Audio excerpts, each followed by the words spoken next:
silent cinema quickly learned to make people laugh.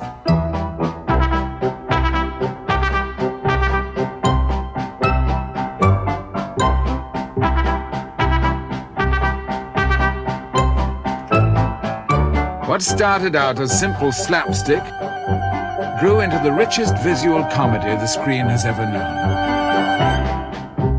From it emerged four great comedians: Harry Langdon, Harold Lloyd,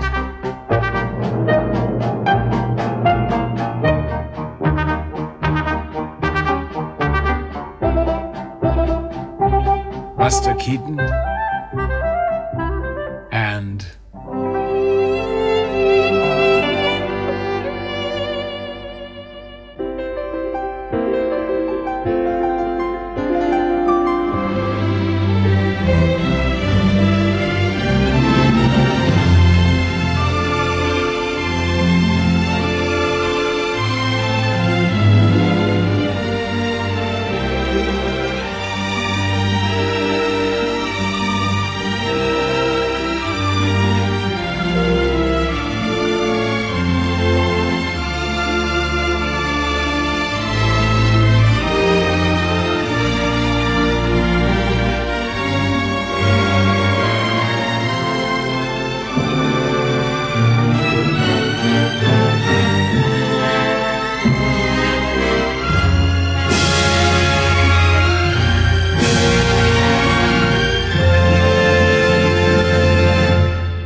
there were two great comedy producers in the silent days, Mack Sennett and Hal Roach. Mack Sennett was an Irish blacksmith before he was an actor, and Roach was a truck driver before he was an actor. So we had a little something in common. We were both Irish. And we were, despite what the press said, we were friendly.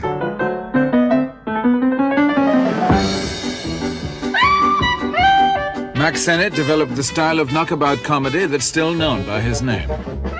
He had a broad sense of the visual ridiculous, and he played that to the hilt. I mean, in the early days of broad slapstick comedy where you threw everybody and everybody fell down, like the Keystone Cops and things like that, Sennett was a master of that kind of comedy.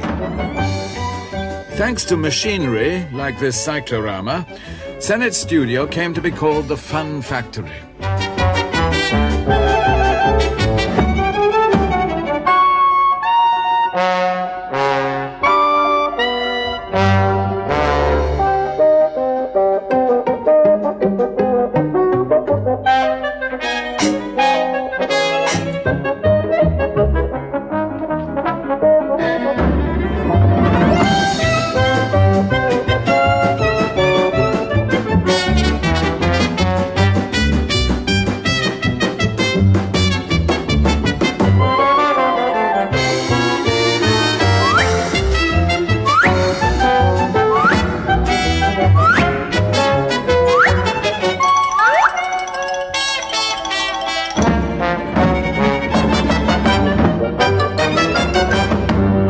In later life, Sennett was embarrassed by the praise heaped upon him.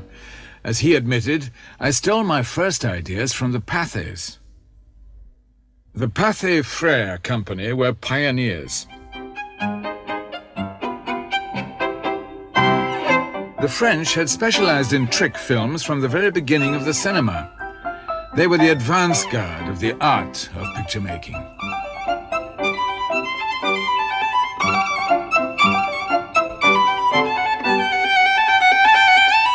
Pathé made this chase comedy about a runaway balloon in 1907.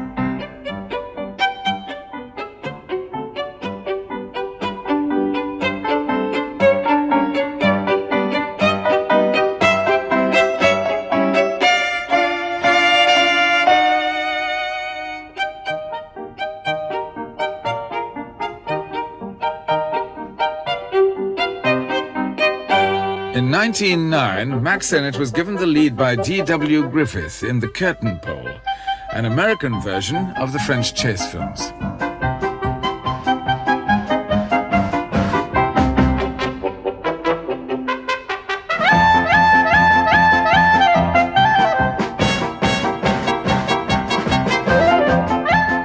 Griffith assigned Sennett to direct comedies. He absolutely worshipped Griffith. He'd walk with Griffith about 23 blocks from Griffith's home to the Biograph studio every morning and walk with him back and want to hear the master talk. He'd want to listen to him. Yes, he worshipped, absolutely worshipped him. Sennett left Griffith to set up his own independent company, Keystone Comedies. He appeared in many of these himself. Based in Los Angeles, he took every advantage the city offered, like this 1914 military parade.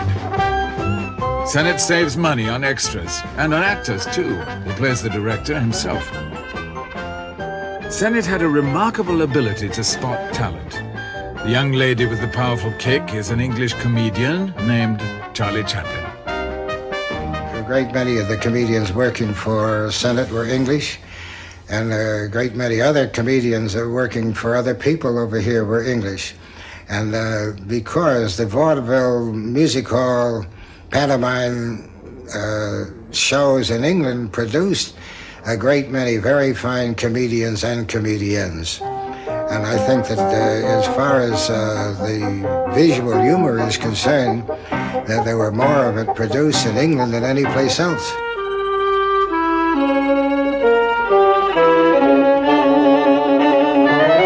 One of those Englishmen was George Harris. They put me through tests and tried sorts of moustaches on me. You always had to have a moustache, you know, whether you were with Sennett. And inside of just a few days, I became almost one of the family. When I first got onto the Sennett lot, Mr. Sennett said to me, "I'd like you to go up in the story department." And I said, "But Mr. Sennett, I've never ever written for the screen, never done anything." He said, "No, just sit with the boys, and if you hear them talking about something that reminds you of something that you had seen in an English pantomime or an English vaudeville sketch, you mention it to them."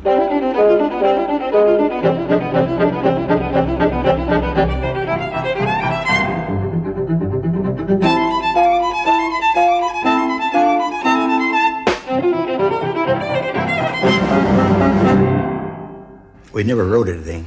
Everything was spoken. He'd divide us up into twos, and we'd have to get up a story for this comic, or for this comic, or for that kind. We were assigned to various comics, and we had to bring up a story of some kind. Our story was very simple, usually just a clothesline to hang gags on. There was the old-fashioned pratfall, which is almost self-explanatory. You either went bump and hit on your behind, or you go a little higher and hit on your back. And the directors in those days, if your fall wasn't high enough, he'd say, "I want to see a little more light, please." And you'd have to go higher. Then there was a stiff back, where you'd be walking along the street and a fellow would come out here with a broom, hit you right in the face, and you do a stiff back. You wouldn't move your feet. Your heels would stay right where they are, and your shoulders and heels hit at the same time. Then there was 108. That's the old fall where you're walking along the street and you step on a bar of soap. You go up in the air and you lay out in the air like that, just flat. Boom, and you come down. Of course, the flatter you land, the better it is for you, because it's not a one-point landing, it's an all-point landing. And those were the three basic falls of the old comedies. And if you couldn't do those, you couldn't do comedies. Even the gals used to do them. Some pretty damn good pratfalls.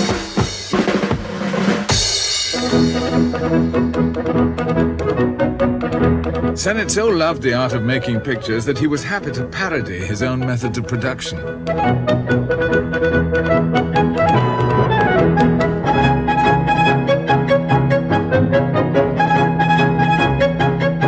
Oftentimes when they were shooting exteriors, if there happened to be something going on, one day I remember there was a fire, burnt 2 or 3 buildings. So they rushed the cast of characters over, and later they'd write it into one of their future pictures.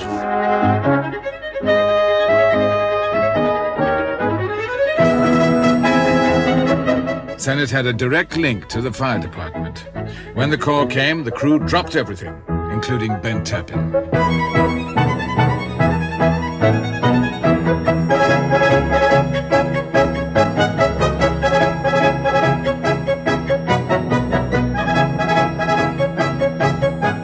Sennett would shoot any spectacular event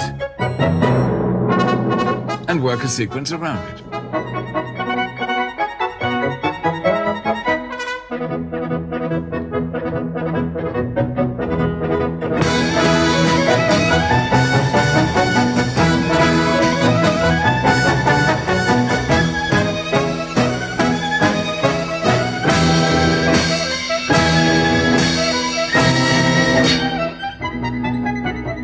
Sennett was simple yet complex. A simple man in which his deeds were simple, but he had the sort of complexity that he needed butlers in full dress suit around him all the time.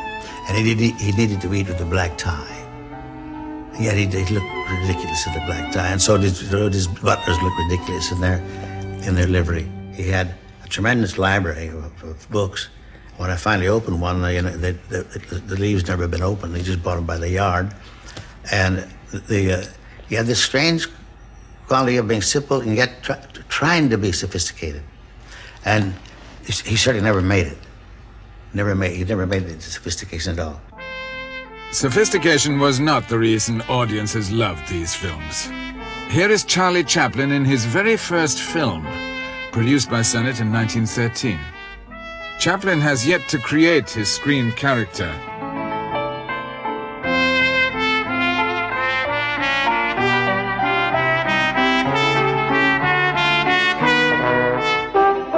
Sennett insisted that Chaplin do the knockabout slapstick his audience expected. Chaplin wanted to make subtler comedies. He left Sennett in 1915 and a year later signed with Mutual for $670,000 a year. He was now the highest paid comedian in history. Chaplin's years on the stage made him a storehouse of English music hall lore. George Harris came from a similar background of music hall and pantomime. Well, Chaplin, in my estimation, is pantomime. I think his every movement, his every motion was pantomime.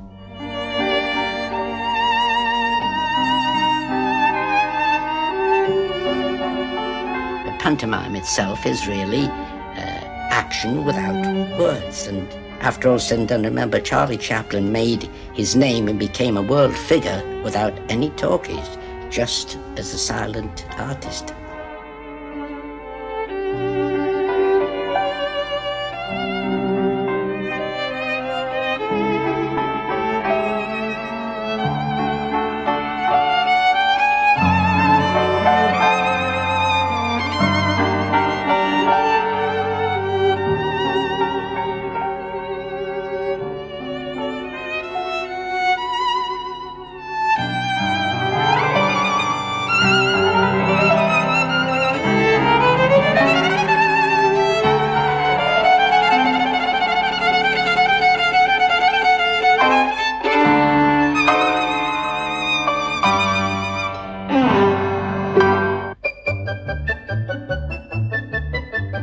The one great film comic before Chaplin was The Frenchman, Max Linder.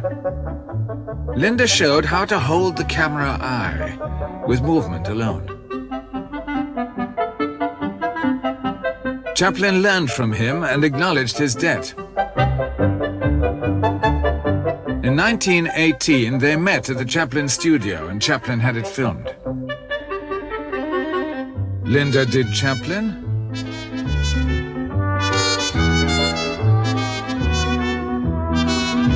Chaplin did Linder.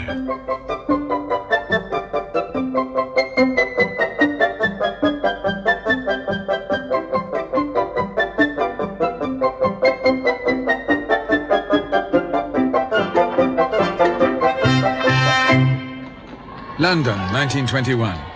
Charlie Chaplin had become the most popular figure in the world. Chaplin, he's really unfathomable. You can't pin him down. His talent was so great and so varied. He could do anything, and if he didn't know how to do something, he wouldn't say that he didn't know how. But don't show up the next day because he could tell you everything about it or do it better than the guy that originated it. man was a great tumbler. He had great control of his body. Strong. Oh, immensely strong. Had the ability to do anything with his feet or hands or head, torso.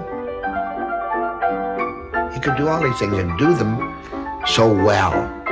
If you said what when you were watching Chaplin, you were lost. All you could do was just watch him and just try to catch him.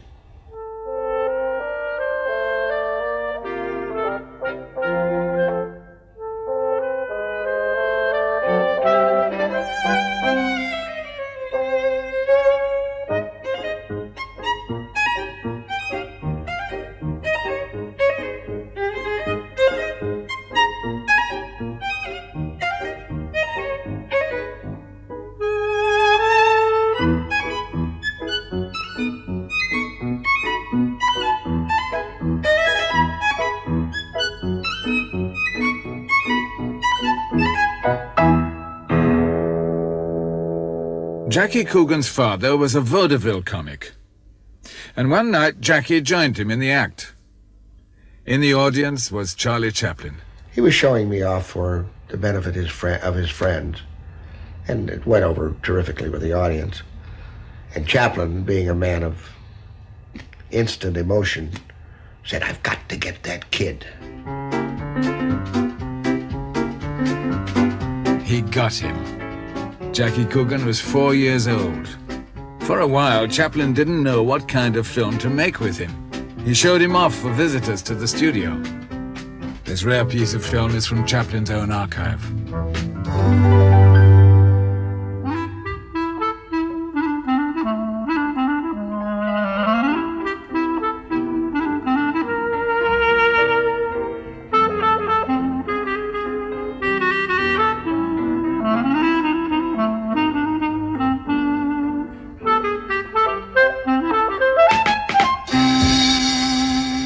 Chaplin saw in Coogan something of himself when young, for he too had been a child performer.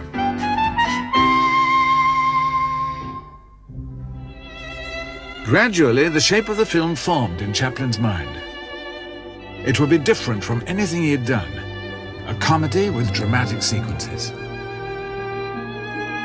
Chaplin's own London childhood, when he was taken from his mother and placed in an orphanage, was the inspiration for the kid. He had nothing goading him on. He was his own boss, and he took the most precious thing in the world, time, and lavished it on the picture. As everyone knows, Charlie wore a crepe mustache, and they used to stick it on with spirit gum. And we had several very close scenes, and this glue has a sort of an offensive odor. A lot of the times, we're just sitting around. We wouldn't even be in costume without an idea. And suddenly he'd get this idea and he'd disappear and get his makeup on and put the mustache on. And it was fresh. And that odor would come through from that glue, and that was always associated with, well, it's time to go to work.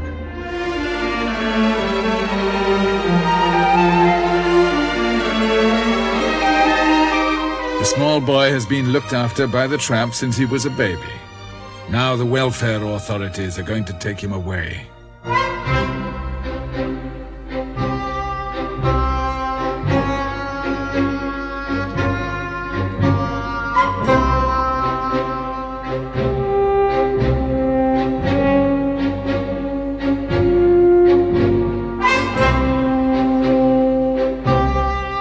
The county health man comes and says, are you the father? And this, that, and the other thing. Well, he's got to go into a hospital.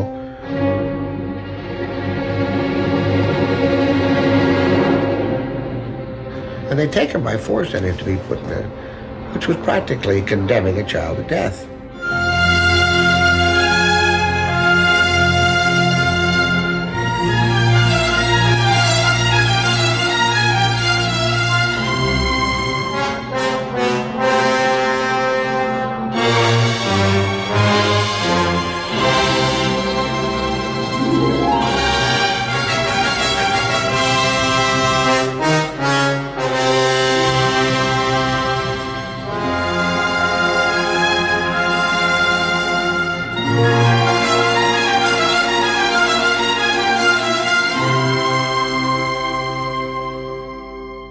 And I can remember him explaining to me what he wanted me to do. Then he also explained why he wanted me to do that. And he says, because, Jackie, it's this little boy is being torn from his friend. And as he started to dramatize it, I saw it in my mind's eye. And he was a marvelous storyteller, narrator. But he put it on an intensely personal basis. So that when he said camera and then action, and the welfare worker threw me into this truck, that's when the dam broke.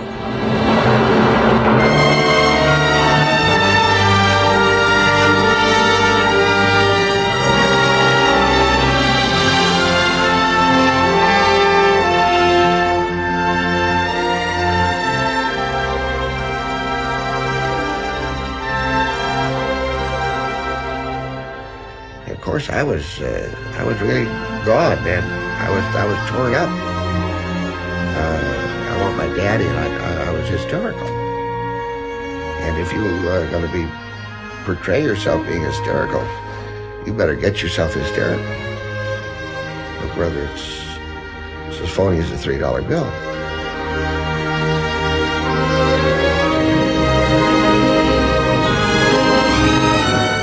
And then he starts out in this Model T Ford to take me to the orphanage hospital, and Chaplin pursues us over the rooftops. Well, he had a good idea. That was a different kind of a chase, where the pursued are in a car, and the poor pursuer is on foot, but over the rooftops.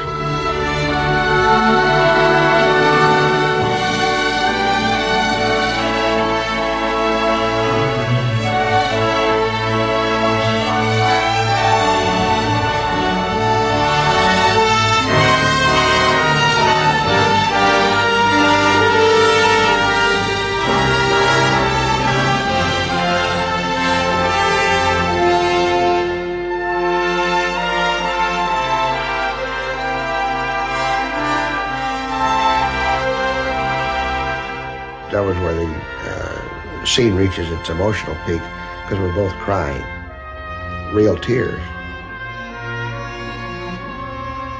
And to see this great clown that people had always seen, you know, as a mischievous tramp, really crying was a real shocker to most people. But he couldn't leave them there.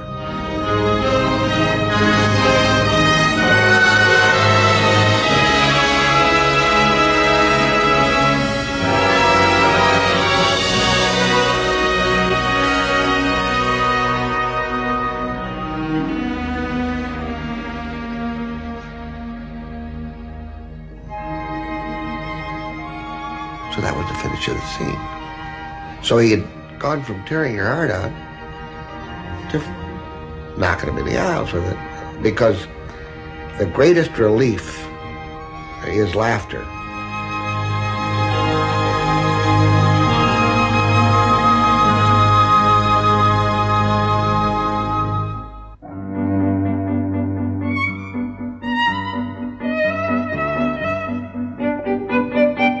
It is taking nothing from such great clowns as Harold Lloyd to say that Chaplin laid the foundation on which they built their success. With the feature-length comedy, he gave them fresh scope to display their genius.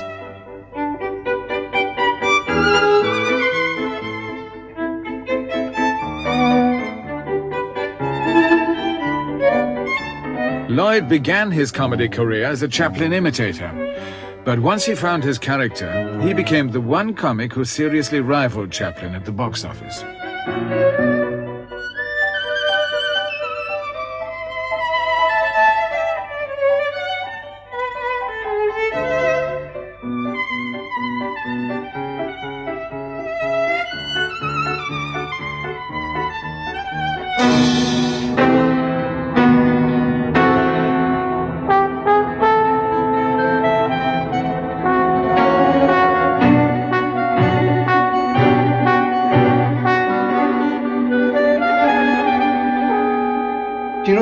thing is, they've almost got me down as a stunt comedian, because the films that I made that had thrills like that in had a real impact, and they remember those. But actually, out of nearly 300 films that I made, somewhere between 250 and 300, I only made 5 that had thrills like that. That's a small amount. From the beginning of his career, Lloyd was closely associated with Hal Roach.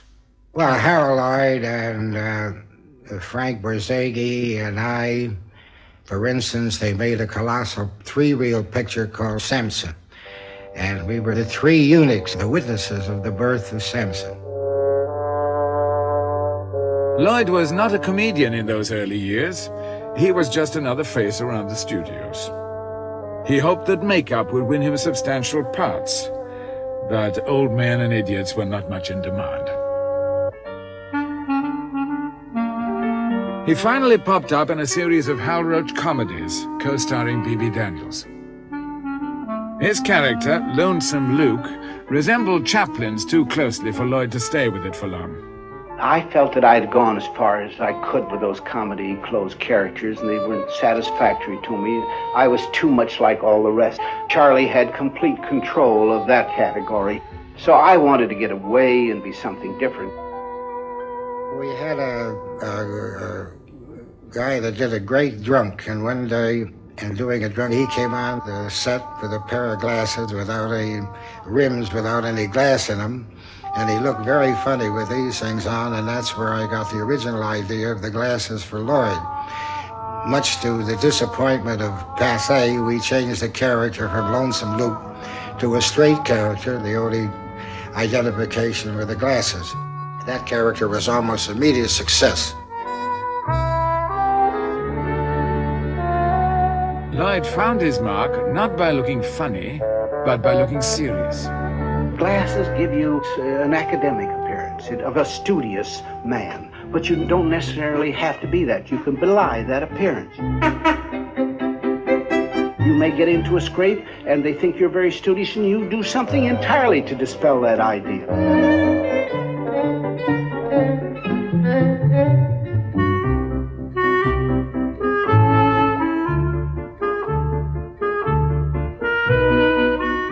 Well, you become a funny character because you're not doing what they expect you to do.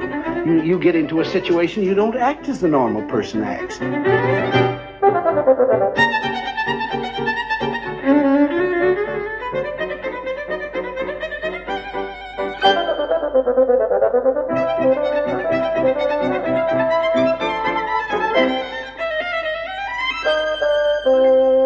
My character, just to think of it, it was the glasses and an ordinary clothes, you wouldn't think is a funny young man. But you see one picture after another, and finally he becomes a very funny character to you.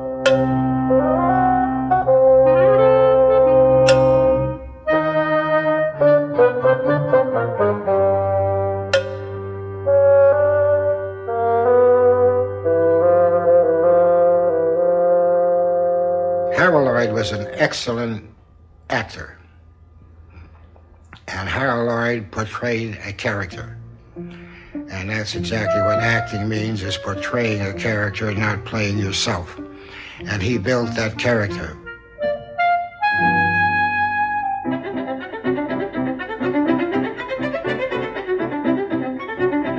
When he ran, it looked like he was running as fast as he could. When he did anything, it looked like he was doing it with great enthusiasm.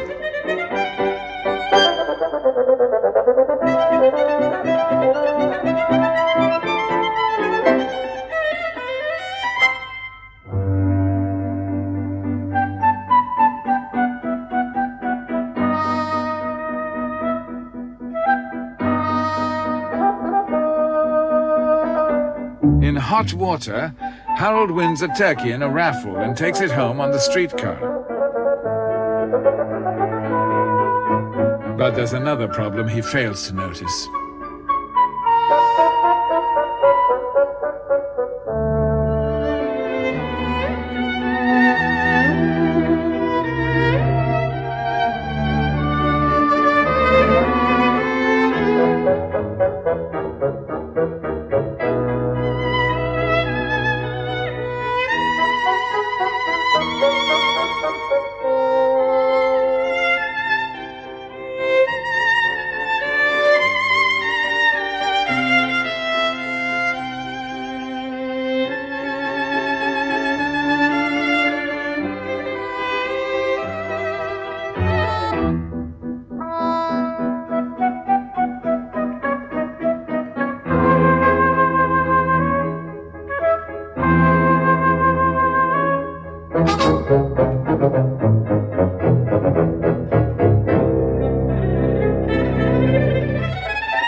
Buster Keaton approached his comedy with deep solemnity.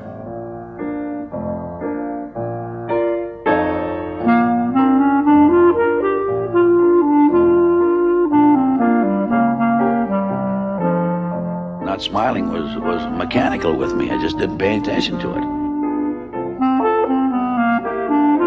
I learned from the stage that I was the type of comedian that if I laughed at what I did, the audience didn't.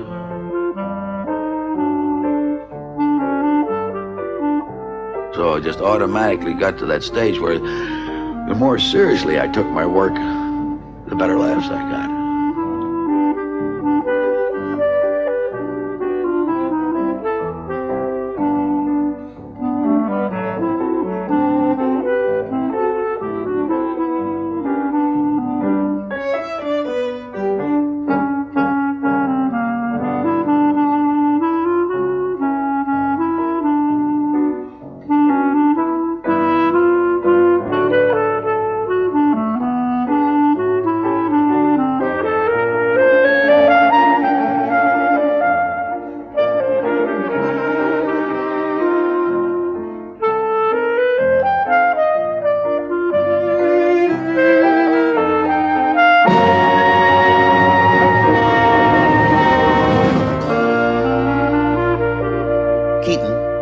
I think was the best of all, the most intellectual of all.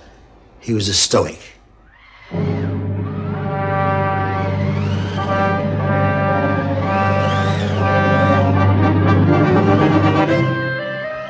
never changed expression no matter how life treated him. He always accepted the good or the bad or whatever it was. He accepted it in one way, and that's with a certain tolerance for what it was, the stoic.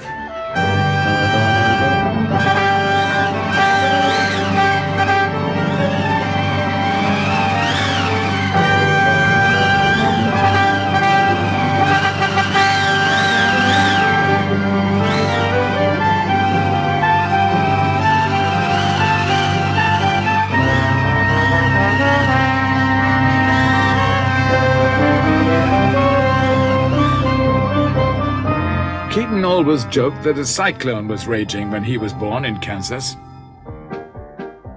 His parents were vaudeville entertainers, and Keaton joined them on the stage at a very early age. My old man was an eccentric comic, and as soon as I could take care of myself at all on my feet, he had slap shoes on me and big baggy pants, and then just start doing gags with me, and especially kicking me clean across the stage or take me by the back of the neck and throw me. By the time I got up to around 7 and 8 years old, we were called the roughest act that was ever in the history of the stage.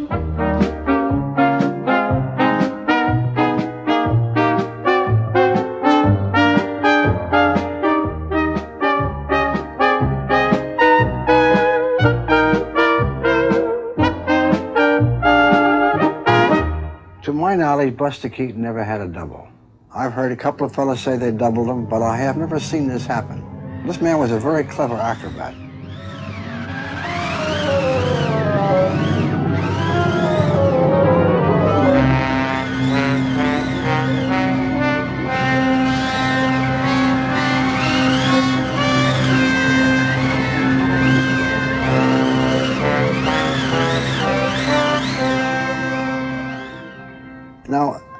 I don't believe, knowing his Buster as well as I do, and doing things as good as I used to do, I don't believe I could have done them like he wanted them.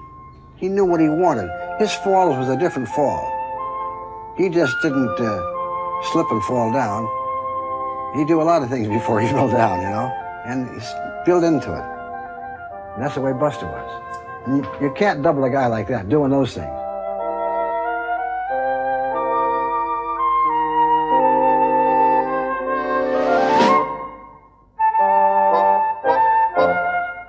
Keaton's pictures were always elaborate, and sometimes flourished into an epic grandeur.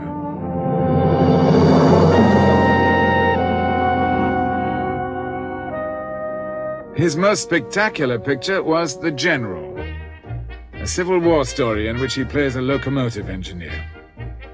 When his beloved engine is stolen by northern raiders, he sets off in relentless pursuit. The leading lady was Marion Mack. He was used to production and understood production. He understood the important shots, where to shoot from, and he knew exactly what he was going to do. But no one else knew what he was going to do before he started a scene, hardly ever. Keaton is now caught up with the enemy, and he decides to open fire on them.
Location, and I had planned to make some scenes later on, some close-ups. My hair was perfect and everything, and they told me to go into the scene and pretend like I'm helping Buster.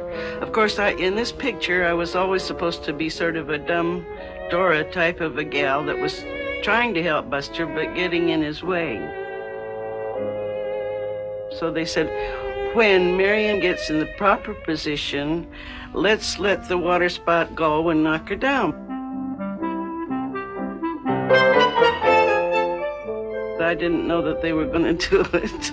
So that scene is not acting because the force of the water was very great. It's good that we didn't have sound movies at that time.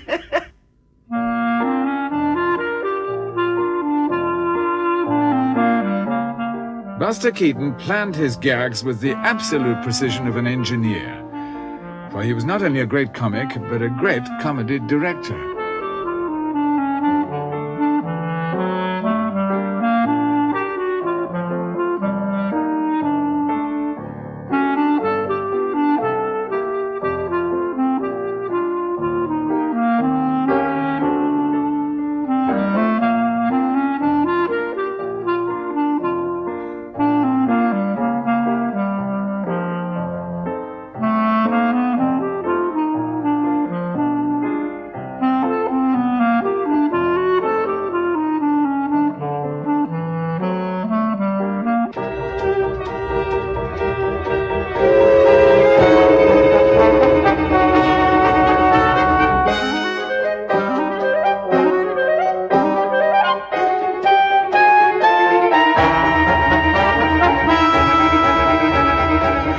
With this, his first independent release, Keaton proved how well he knew his audience.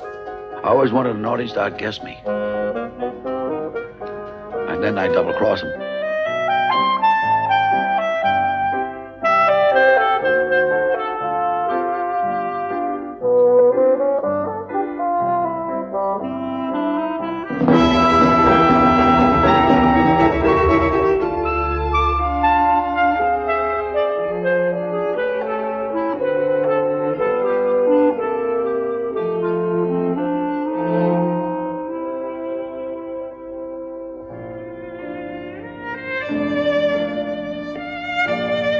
If Keaton worked on a wide canvas, Harry Langdon was a miniaturist.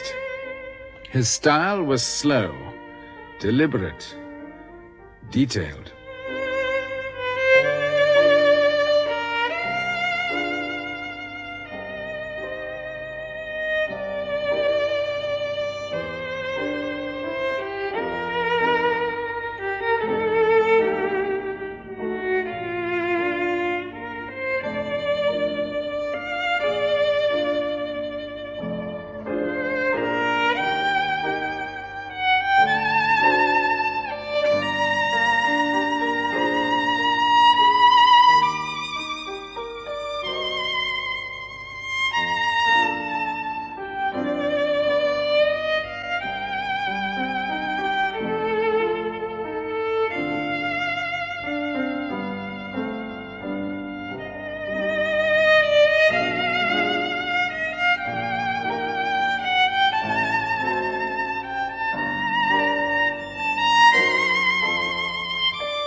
Harry Langdon did not invent his character.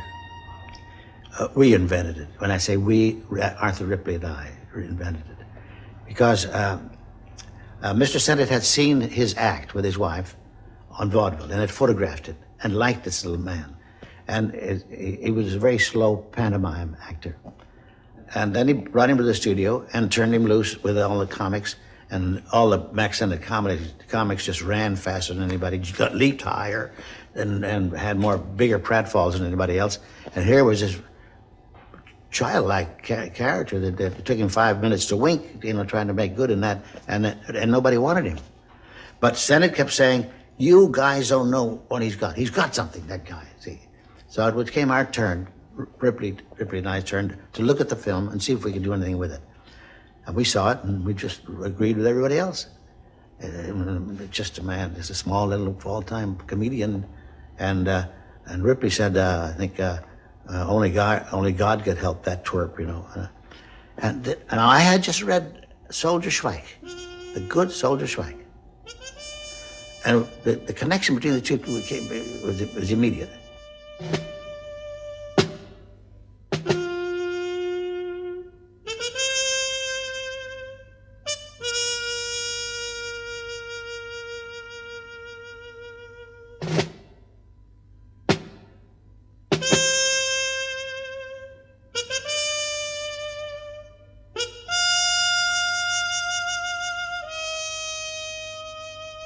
We asked permission to work on it for a while, and we did. And we made the picture, and the picture was a tremendous hit. It was a two-reeler. Absolutely a new star was born, a new kind of a personality. You see, innocence.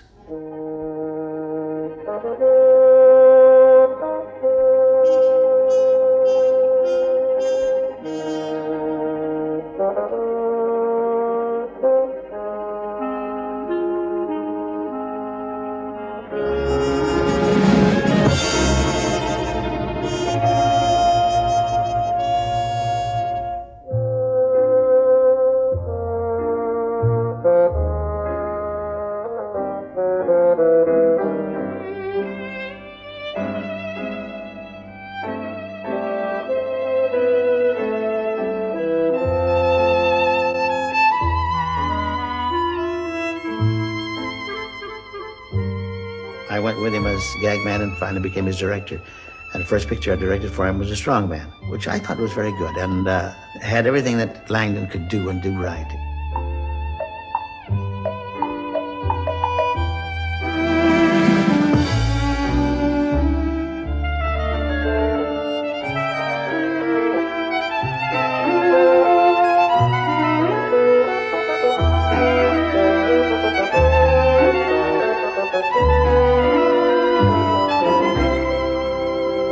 So he went Hollywood in a very big way because he read these wonderful reviews from New Yorkers who went crazy about this man. And he just went, poor little man couldn't handle it, just couldn't handle it. But then he directed himself. Now his one idea was to equal or supersede Chaplin in Chaplin's own material. In Three's a Crowd, Langdon tried to echo the pathos of The Kid.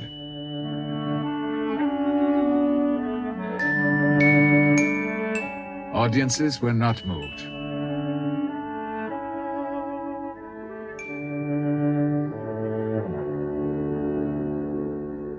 I didn't see him for years after that, but next time I saw him, I knew he was working on stage. I peeped in on the stage, and there he was redoing a famous gag that we had in the Strongman of carrying a woman up on his lap, up the stairs one at a time backwards. And the director was yelling to him, "Faster, faster, Harry, faster, for God's sakes, faster." And faster was not the thing to say to Langdon. Slower, yes, but not faster.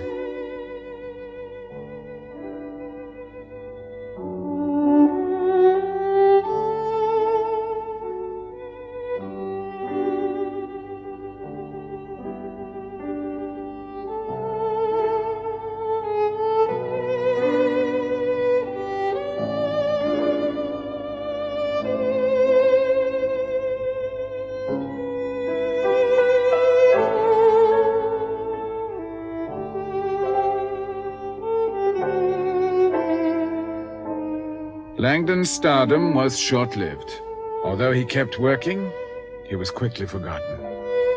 He never knew what difference to his own character. See, he never knew that Chaplin invented his own character, and knew Chaplin could direct himself because he knew his own character better than anybody else.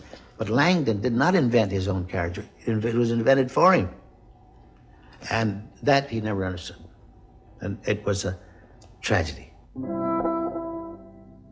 Comedy always was a serious business. The silent comics did their best to adapt to talkies.